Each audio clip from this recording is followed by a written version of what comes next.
Tesla Optimus Gen 3 is starting to look much bigger than a normal robot upgrade. The new robot is being presented as Tesla's first truly mass-manufacturable humanoid, which means the company is moving beyond research versions like Bumblebee and Gen 2. Its new silhouette also looks more human-like, with stronger forearms, more refined hands, and softer body lines. Tesla is promising that Gen 3 will be useful, safe, and reliable, not just impressive on stage. At the same time, Fremont is being reshaped for Optimus production. AI5 is being built as the robot's real-time brain, and Grok could become the intelligence layer behind future robots. Put all of this together, and Tesla's real goal becomes clear. Optimus may one day help build more Optimus robots. The first serious signal about Gen 3 came from a place most people outside robotics probably missed. At the ETH Robotics Club in Zurich, Tesla's Optimus program lead, Konstantinos Laskaris, showed a slide that quietly revealed the next phase of the robot. The key phrase was mass manufacturable. That matters because Tesla's earlier Optimus versions were still steps in the learning process. Bumblebee was the rough first prototype that proved Tesla could build a basic humanoid. Gen 2 made the robot cleaner, smoother, and more balanced. But Gen 3 is being framed differently. It is not just about proving that Optimus can move or perform a task. It is about whether Tesla can build the same robot again and again at factory scale, without the process becoming too slow, too expensive, or too fragile. The second clue was the shape of the robot itself, and Tesla's human in a superhero suit idea makes this part more interesting. Gen 3's silhouette looks more human-like, with thicker forearms, refined hands, softer body lines, and fewer sharp mechanical edges. That matters because Optimus is not being shaped just to look futuristic. It has to fit into places made for humans and handle jobs built around the human body. In a factory, it may need to move between machines, carry parts, hold tools, and work near people without feeling unsafe. In a home, it may need to open doors, lift objects, and handle fragile things naturally. So the new design is really about making Optimus feel usable in the real world. What if Optimus Gen 3 became the first humanoid robot that Tesla could build again and again like a car? Would that change the whole robot industry? Comment your opinion. The third major point was the promise written on the slide itself. Gen 3 is being built to be useful, safe, and reliable. That line is simple, but it tells us what Tesla is really aiming for. A useful robot cannot just wave, walk, or perform one controlled demo. It has to complete real tasks that save time.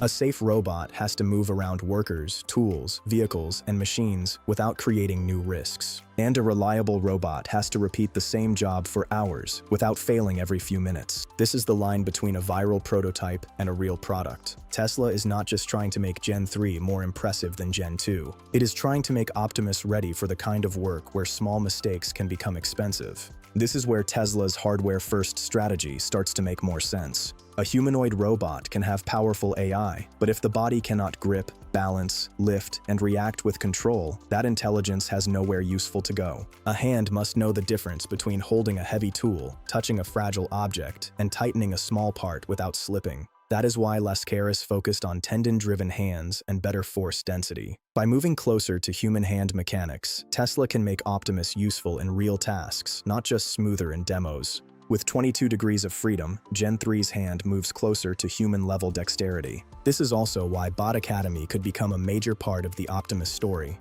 Tesla is building secure training spaces where robots can learn useful tasks from scratch instead of only repeating moves written by engineers. A simple job like using a drill is actually complicated for a robot. It has to pick it up, hold the right angle, apply pressure, line up the screw, and stop at the right moment. Bot Academy gives Optimus a safe place to practice before entering a real production line. And if one Optimus learns the task properly, Tesla could copy that skill across the entire fleet. Tesla's next move shows that Gen 3 is being treated less like a public product launch and more like a serious factory test. Optimus is not expected to go straight to outside customers first. Tesla wants the robot inside its own factories, where every mistake can be tracked, fixed, and turned into training data. That is a tougher test than any short demo, because a factory needs the robot to carry parts, avoid workers, repeat tasks, and keep the line moving.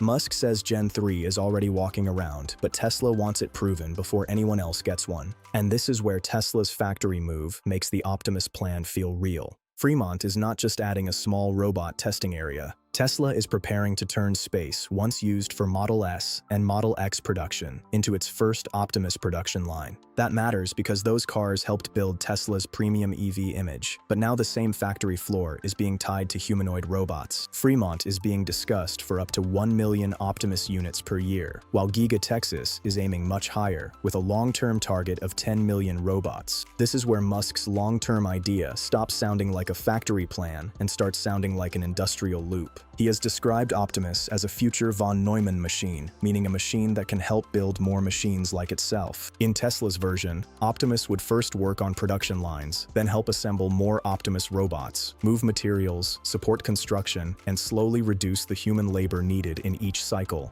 That is why Musk believes Optimus could create over $10 trillion in long-term value.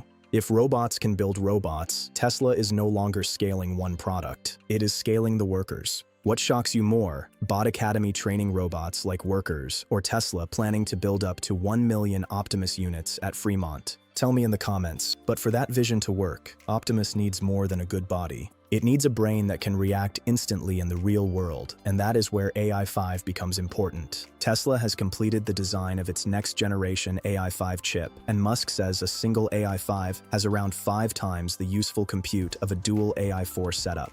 That kind of power matters because a humanoid robot cannot pause every time it has to make a small decision. If Optimus is carrying a box, using a tool, balancing on an uneven floor, or moving near people, it has to process vision, movement, and timing in real time. Waiting for the cloud would make the robot slower and less reliable. AI5 is meant to put more intelligence directly inside the robot, so Optimus can see what is happening, adjust its body, and make physical decisions fast enough to be useful. That also explains why Tesla's chip plans are becoming bigger than a normal hardware upgrade. Through Terafab, Tesla, SpaceX, and xAI are trying to secure more control over the compute they will need for robots, robotaxis, training systems, and future AI products. The reported investment starts around $55 billion and could grow much higher because outside chip supply may not be enough for that scale. If chips become slow, expensive, or limited, the whole Optimus roadmap slows down with them. So Tesla is trying to control the stack from the robot's body to the silicon inside it, using the same playbook it used for cars, batteries, and software. Then comes Grok and xAI, which could become the layer that helps Optimus understand people, not just follow commands. Full self-driving can help the robot read the physical world through cameras and movement data, while AI5 gives it fast local compute inside the body. But Grok could handle language, reasoning, and intent. That matters, because real instructions are not always perfect. A worker may say, "Bring the right tool," or "Prepare this area," and the robot has to understand the situation before acting. In a factory, that means knowing which part belongs where. In a home, it means understanding what is fragile, important, or out of place. This is what could make Optimus feel truly useful. Do you think AI5 could become the real breakthrough behind Optimus, or is the robot's body still the harder problem? Tell me below. So this is where the Optimus Gen 3 story really stands. Tesla is not just preparing a new robot body, it is trying to connect the hardware, factory, training system, AI chip, and reasoning layer into one full robotics platform. The real test is not how impressive Gen 3 looks at reveal. The real test is whether Optimus can become useful, safe, reliable, and scalable in the physical world. And whether we end here or move to the next robot story, the race is now about who can actually build and deploy.